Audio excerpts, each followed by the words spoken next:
What's up, guys? Welcome back to another episode of Absolute Bible Truth with your boy, your teacher, Ariel. I just wanted to say thank you guys for joining me for another episode, another class as we dive into this Bible, right? And we try to get a good word in from the Most High. We all try to learn, we try to grow spiritually, and we try to get closer to the Lord. And one way we can get closer to the Lord is by reading His Word, right? So today's class or today's topic of discussion is going to be seeing no evil, okay? What does the scripture say about seeing no evil? And I wanted to do this class because I wanted to bring out the things that we do on a daily basis which can harm our spirit, right? The things we do routinely throughout our lives, which can harm our mentality. It can harm our habits, our thoughts, our decision makings, right? So we want to make sure that we are seeing no evil. We want to make sure that we are putting up barriers and boundaries so that we can protect our minds and protect our eyes and our sight and our vision, right? Because we want to make sure that as Christians, as Bible believers, we are living a good, clean, healthy, set-apart life. That's what we are supposed to do. We are called to be set apart. We are called to be different. We are called to do different. We are called to act different, speak different, live different, so that the other non-believers can see that we have a God and that we have a moral code and a moral code of conduct given to us in the scripture, right?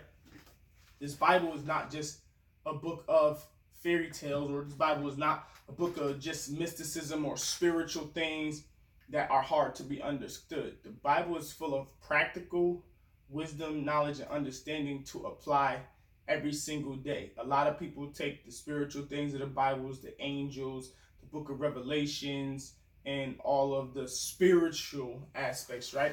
But they don't really focus on the practical aspects of the scriptures. So I wanted to bring forth an episode that focuses on the practical aspects of the scriptures as well, so that we can get a balance, right? The Bible is a book of balance. It gives us the spiritual. It gives us the things that are for our high minds, right? It gives us the practical things for our everyday use and for the simplicity of understanding why we are to do these things. So without further ado, we're going to get into this. This class is titled See No Evil, okay? And a lot of people know the emoji of the monkey covering his eyes, right? Because the monkey wants to what? See no evil. And that emoji goes back a long time ago, which a lot of people don't understand, and which a lot of people today have distorted the original meaning of that monkey. That monkey is a Chinese depiction of a principle that they wanted the people to apply in their culture, right? So the monkey is covering his eyes because it wants to depict or show an example of seeing no evil, right? When you teach someone see no evil, there's no depiction, there's no picture. And our minds work off of images, right? Our eyes see images, our eyes see material things. So if we can have a picture or we can have a memory of seeing no evil, we can remember to not see any evil when that time comes. So that's what the monkey goes back to. It's a whole story behind the monkey seeing no evil. It's actually three monkeys. It's hear no evil, see no evil, speak no evil.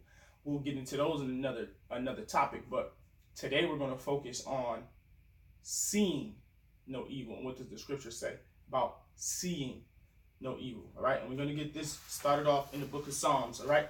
We're going to go to the book of Psalms, chapter 101. Okay. Psalms chapter 101.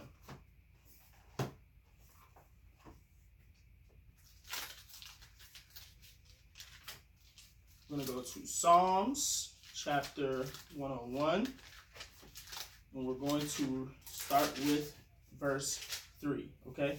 Psalms 101, verse 3. And it reads, I will set no wicked thing before my eyes. I hate the work of them that turn aside. It shall not cleave to me. So, in the book of Psalms 101, King David, the Psalm of David, is saying, I will set no wicked thing before my eyes. I will set no wicked thing before my eyes. I hate the work of them that turn aside. It shall not cleave to me. So what he's saying in this verse is that I will place no wicked thing before my eyes, right? If my phone or my cell phone has something wicked or evil that I'm not supposed to be doing, I won't continually look at it.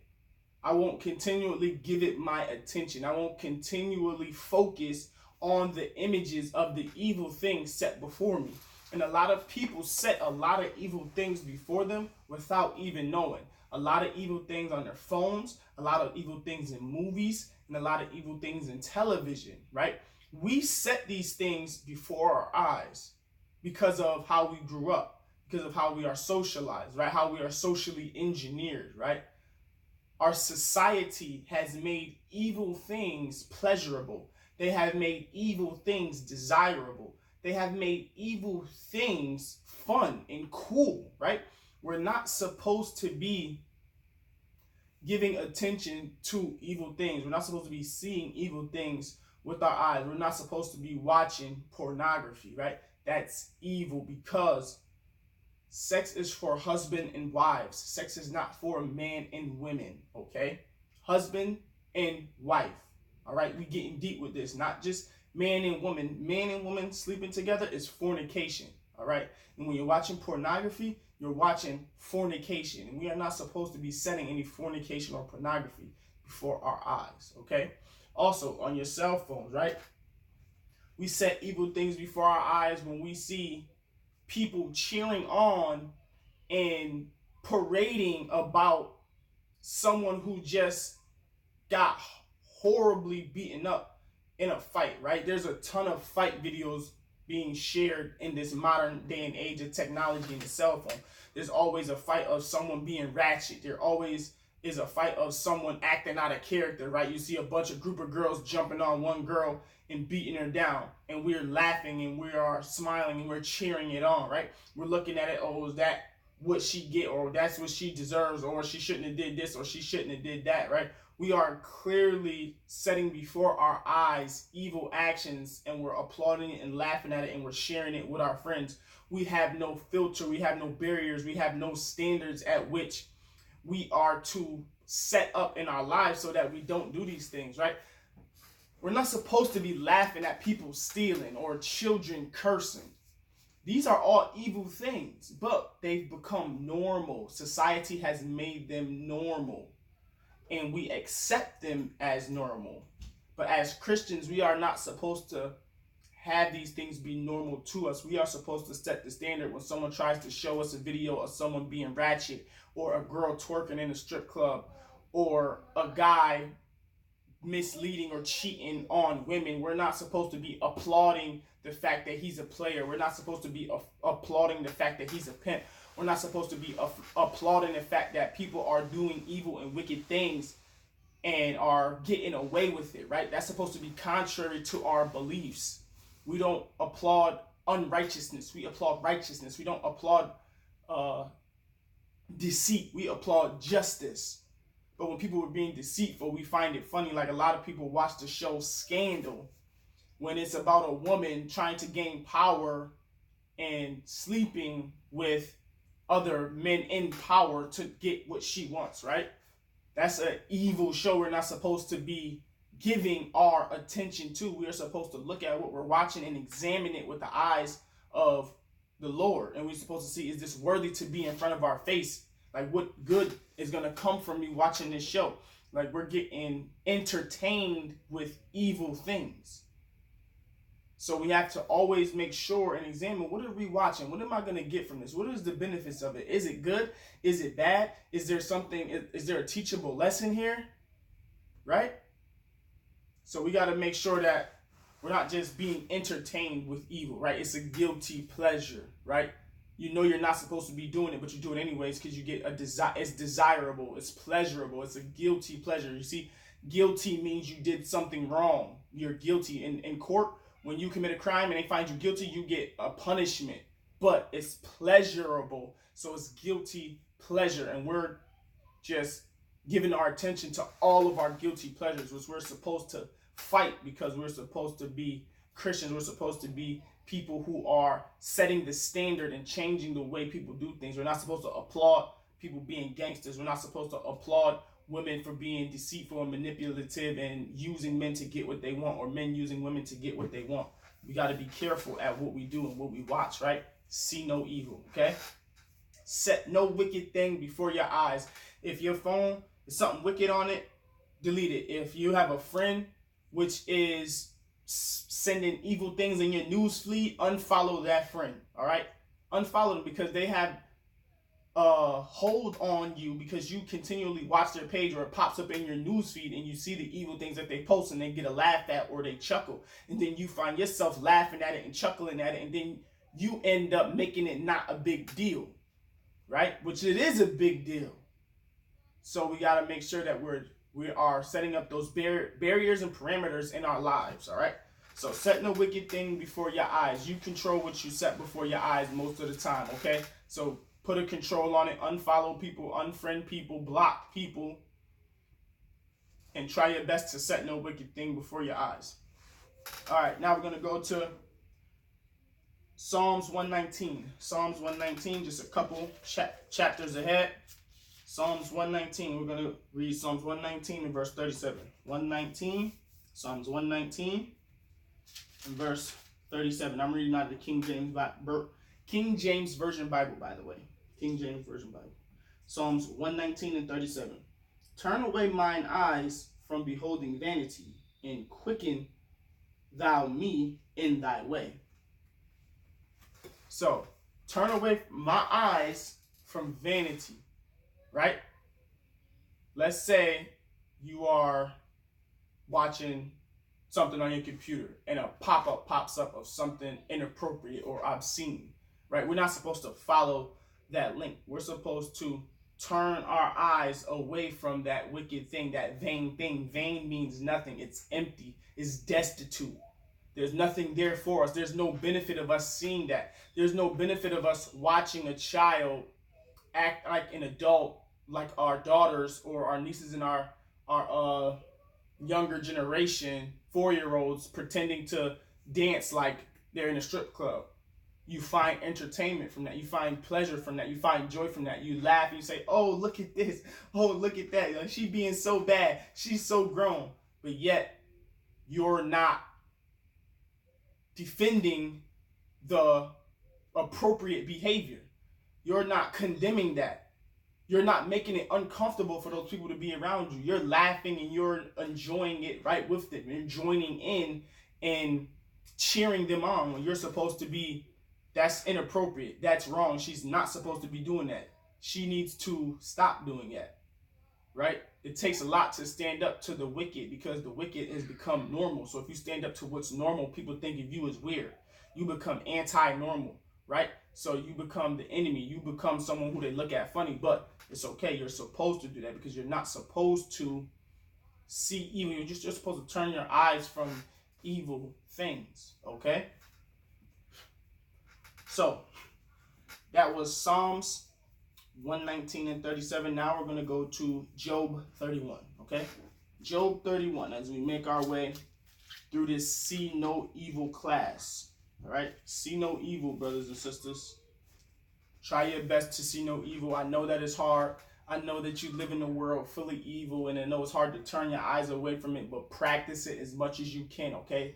Don't quench the spirit. When the spirit tells you don't do that, listen to the spirit. When the spirit tells you defend your word, listen to the spirit. When the spirit tells you to stand up for God, listen to the spirit. Don't quench the spirit. We're not perfect. We might get it wrong, but guess what? You can try to get it right next time. You can do better the next time. And you can come to a point where in your life where you're like, I'm not watching that. I'm not doing that. What's wrong with you? Do you not know what the scriptures say about seeing evil? Do you not care about what your eyes lay hold on? Do you not know what goes into your eyes goes into your mind? You got to be willing to stand up for what you believe in, all right? This is Job 31. Job 31 and 1. I made a covenant with mine eyes. Why then should I think upon a maid So Job is saying, I made a covenant with my eyes. I made a covenant with the Lord with my eyes to protect my eyes, to not look upon another woman in lust, to not look upon another woman and see flesh, to not look upon a woman to take advantage of her. I made a covenant with the Lord. I made a covenant with my eyes, right? Let's see what then he says. This, we're going to skip down to verse 7. Job 31:7.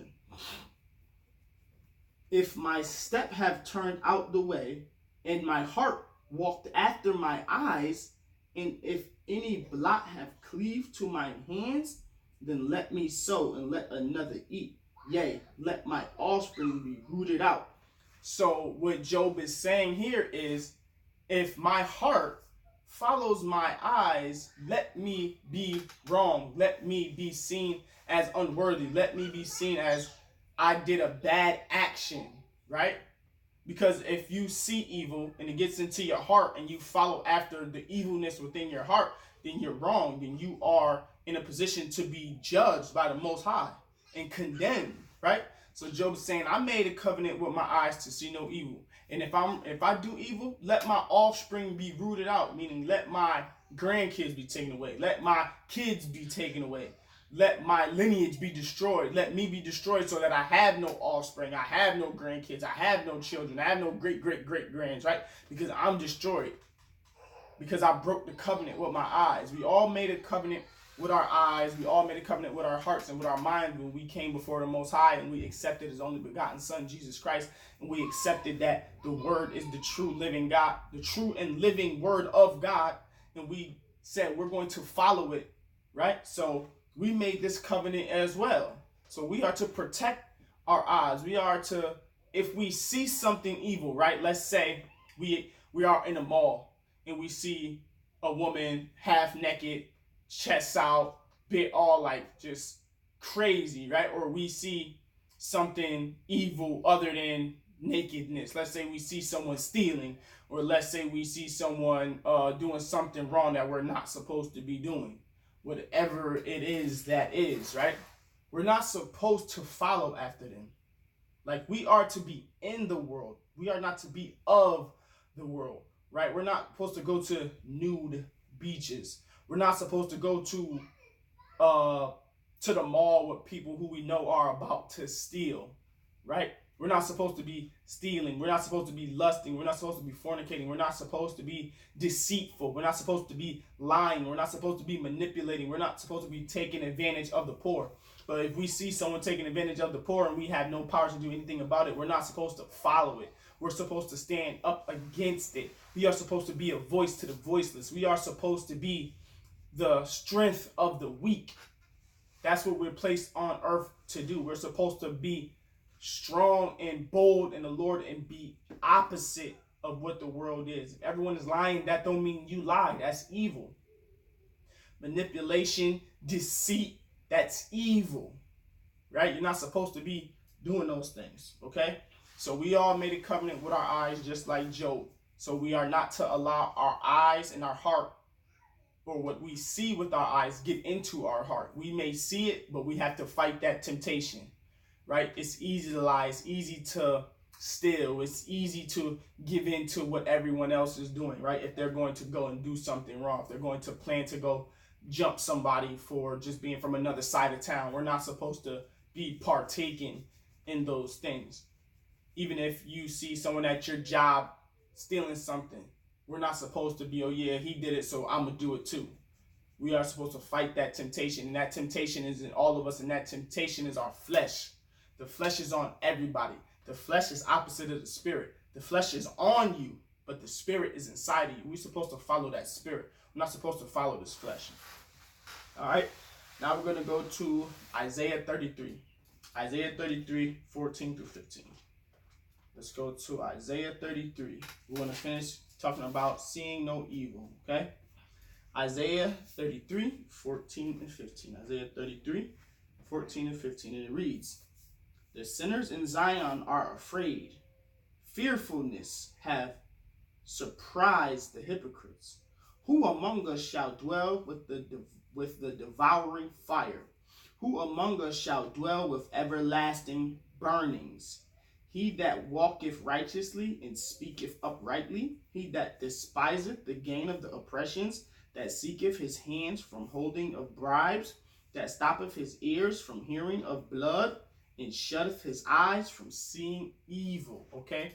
So what's going on in these two verses is the sinners of Zion are afraid. The people who are doing wrong are starting to get fearful, right? Fearfulness has surprised the hypocrites. So now people who being hypocrites, meaning they're doing opposite of what they're saying. Like, you're being a hypocrite if you tell someone, I want you to not talk to me in this tone, but yet you're talking to someone else in that tone. You're being a hypocrite. Who among us shall dwell with the devouring fire? Who among us shall dwell with everlasting burning? So it's like, who shall be with us in hell?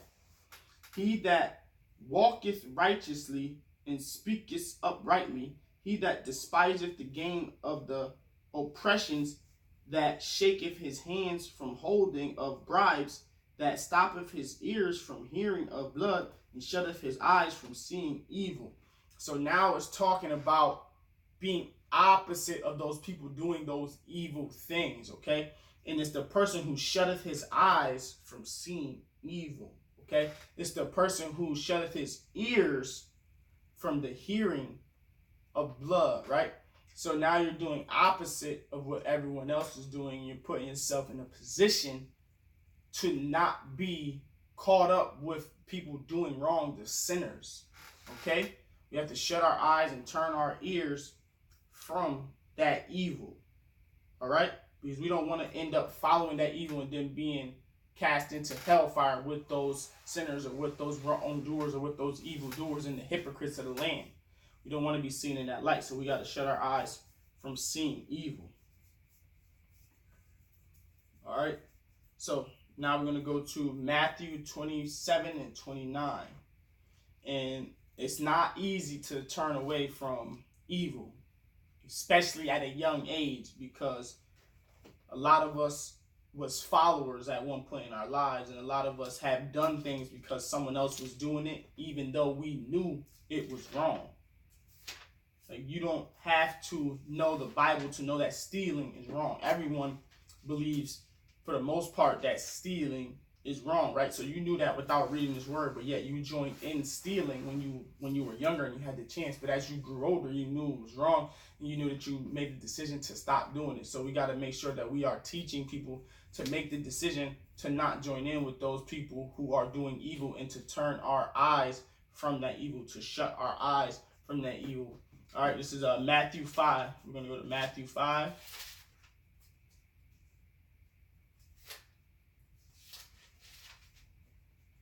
Matthew 5, 27 through 29. Matthew 5, 27 through 29. And it reads, Ye have heard that it was said by them of old time, Thou shalt not commit adultery. But I say unto you that whosoever looketh on a woman to lust after her hath committed adultery with her already in his heart. And if thy right eye offend thee, pluck it out, cast it from thee, for it is profitable for thee that one of my members should perish, and not that thy whole body should be cast into hell.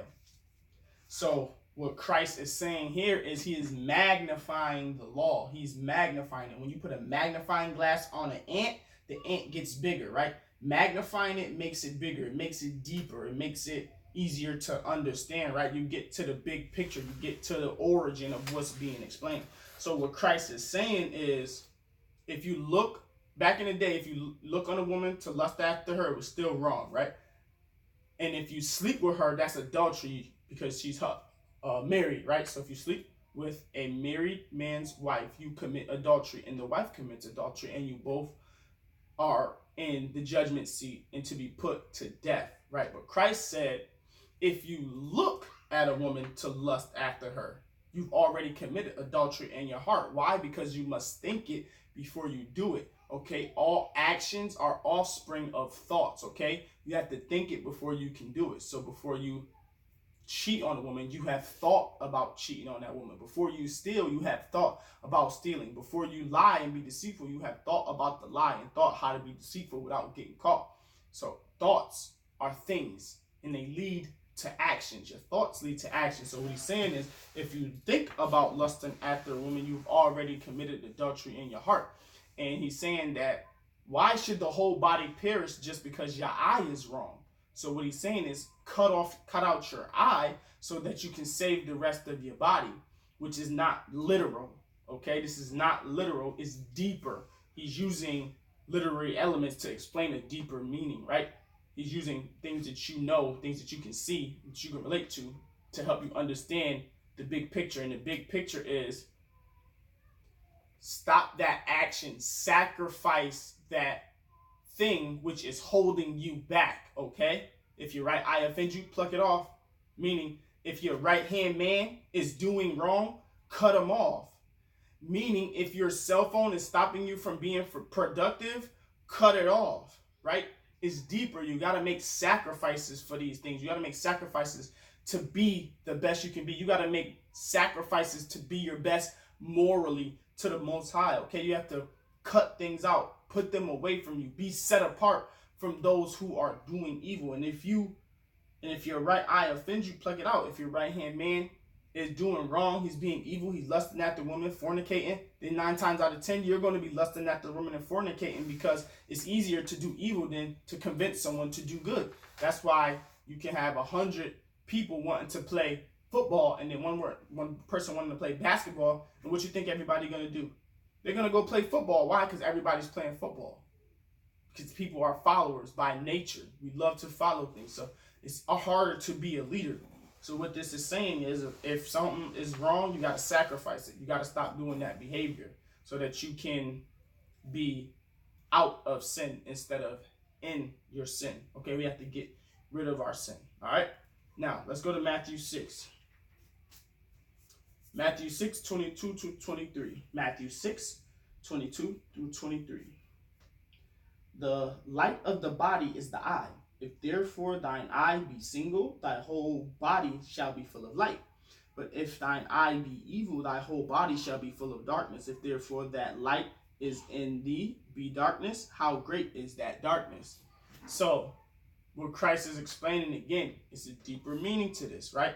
When you behold something evil, it gets into your heart, it gets into your mind, and it gets into your hand, right? From your head to your heart to your hands. That's how you commit the action, right? If you think good thoughts are in your heart, your hands will do good things.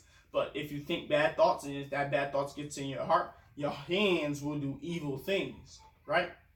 It all starts with the brain, with the mind, with the mentality, with the spirit. And if you want to do good, keep your eyes on good things. Keep your eyes on television that's going to increase your education, increase in your wisdom, knowledge, and understanding, increase in your spiritual growth. Because then it gets into your head, it gets into your heart, then it goes to your hands, and you start to do good things. You start to help people. You start to be more compassionate. You start to be more understanding and caring, right? But if you watch evil things, it gets into your head, it gets into your heart, then it goes to your hands. If you watch people stealing all the time, 9 times you're going to steal. Like, right? I grew up in poverty. I grew up in the hood. At certain points in my life, times were better than others, but for the most part, we had it rough growing up. So when we grew up, around the times it was critical most, I was around gang members, drug dealers, thieves, and people who only cared about material gain and looking out for themselves, the individual before the community, right? So I was that same person because it was all I saw. I saw men getting women by selling drugs and having nice cars. I saw people getting good grades in class because they was cheating and looking at other people's tests. I saw people being disrespectful to teachers and to administrators, so I was disrespectful to teachers and administrators. It was all in my environment, so it was all inside of me. It was all I thought, all I felt, and all that I did with my hands. So you got to be careful at what you see and which environments you put yourself into. Now, some things we can't control, but we can always control ourselves, and we can always control our actions, and we can always choose to do good or to do bad. But most of us do bad because it's easier, it's normal, it's become average to do these bad things. But you're better than average. you're above average. All right, so make above average decisions and choose to not follow people who make below average decisions. All right, fight off that temptation to let it get into your head, your eyes, and your heart. Okay, because if it gets into your eyes, it gets into your heart, and then your hands will follow suit. So allow good things to get into your eyes, allow good things to get into your heart, and then good things will come from your hands. Okay, because the eye is the light to the body. If you can see it, you can be it. If you can't see it, you can't be it. That's why a lot of people tend to follow the bad characteristics of the people who they are around because they see it. But if you see people with good actions, good characteristics, good morals, then you're more likely to have those same things. All right? So that was Matthew 6. Matthew 6. Now we're going to go to 1 John 2:15. 1 John 2:15.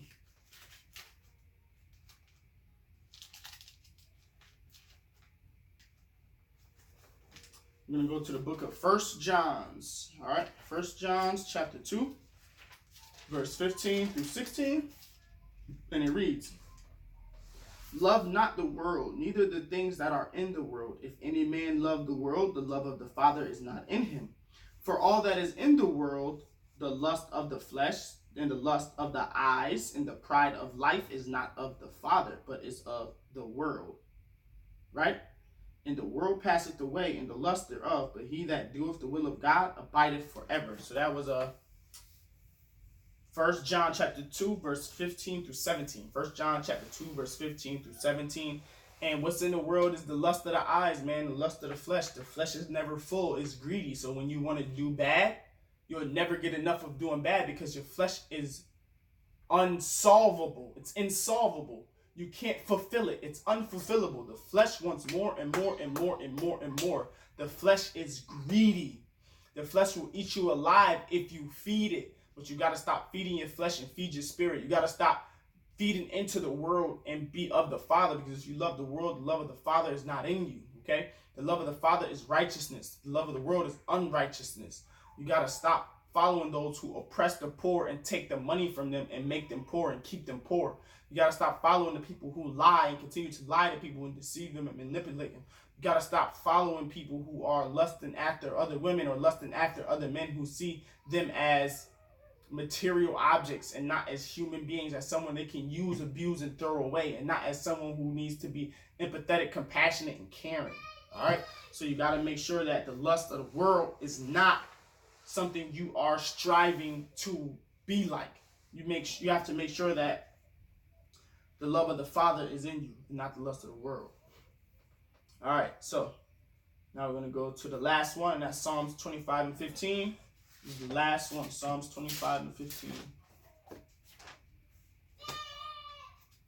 Psalms 25 and verse 15. And it reads, Psalms 25 and 15. "Mine eyes are ever toward the Lord, for he shall pluck my feet out of the net." So my eyes are forever on the Lord, and he shall pluck my feet out of the net. When I get caught in my temptation, but I put my eyes on the Lord, he's going to take me out of my temptation. When I keep my eyes on the Lord and I'm watching that wicked TV show, my mind is going to tell me put that away because that's not of the Lord. So I'm going to turn that TV show off and I'm going to put on another TV show that's for edification purposes, for wisdom purposes, for knowledge purposes, rather than wicked entertainment purposes, right?